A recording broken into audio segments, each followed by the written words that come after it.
This is commentary on Lesson 103 in the Workbook for A Course in Miracles. God being love is also happiness. One of the central facts that goes through all genuine religious seeking or spiritual seeking is that it begins with what AA calls hitting bottom, which they got from William James, the psychologist's observation that all spiritual searching begins with what's called deflation at depth. And that can be simply put in words of things are just not working out. That things have seemed to fail us. We're in misery, we're in pain, we're upset, we're unhappy, we're on some level of suffering.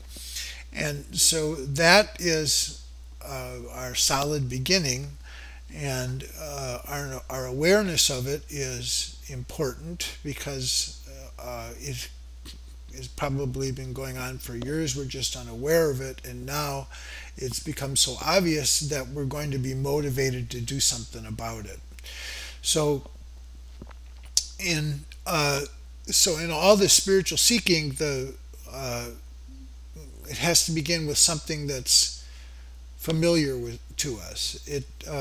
We can't begin with just the abstractions of the metaphysics of spiritual systems or religions, like God alone is real, there is nothing else but real, there's just the oneness.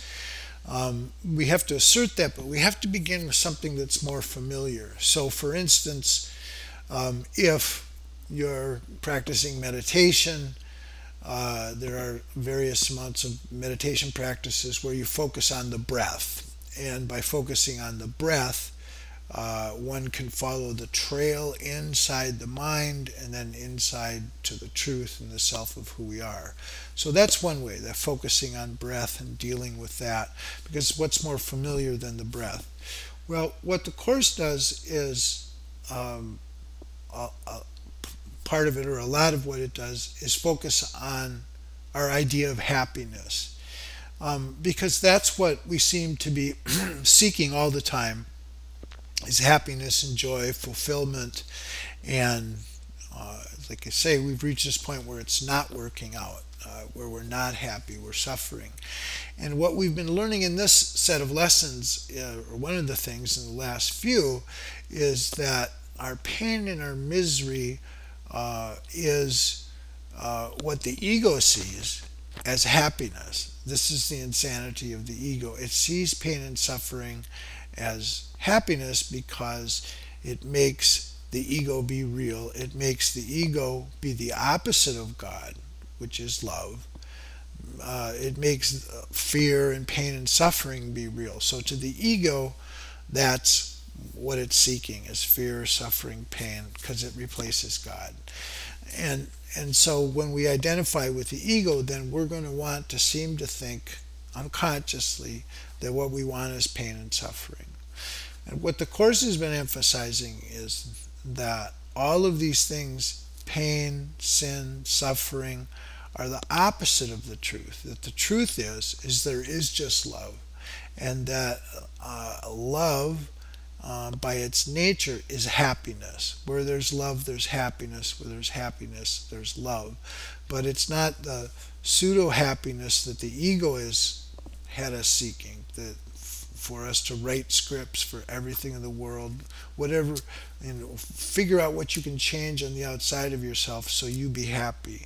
And what the Course is saying is what we need to do is change our mind, not about the goal of happiness, or not about the goal of love, but to understand what love and happiness truly is. And love does not include suffering, sin, pain, and misery. Love is the opposite of those things. Those things, pain and suffering, don't exist in love. But what does exist in love, and what just is love, is happiness. So we're focusing on happiness. That's the trail inside to our truer nature of love, is this idea of joy. And then finding that inside. Not the joy of the ego, of its getting its way, but the joy of this state of being in peace, this state of love, state of peace, state of joy. So when you think about this idea that love just is happiness, maybe an analogy for that would be is because what the Course is saying is you can't, whenever you think of love, there's happiness. Wherever there's love, there's happiness. Wherever there's happiness, there's love. And the quote unquote equation it has there is like saying that where there's water, there's wetness.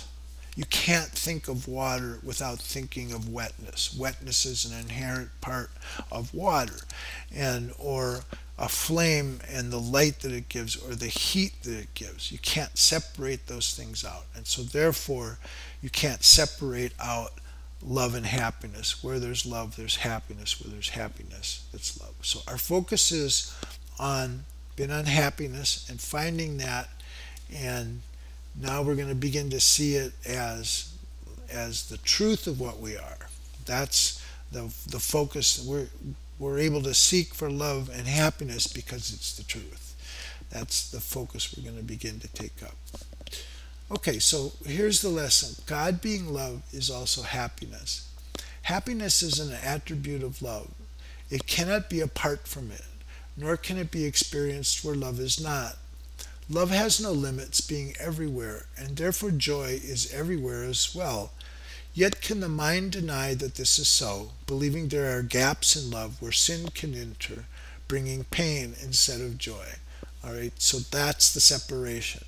There's the mind denying that love is the only reality, that God's the only reality, and inventing fear, sin, and pain to replace that.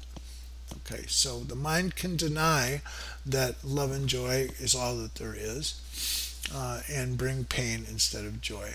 This strange belief would limit happiness by redefining love as limited and introducing opposition in what has no limit and has no opposite. Right? That's the basic premise of the Course. Nothing real is threatened. Nothing unreal exists. Therein lies the peace of God. Truth doesn't have an opposite. Reality doesn't have an opposite. And therefore truth and reality in the Course is called love. And so love has no opposite.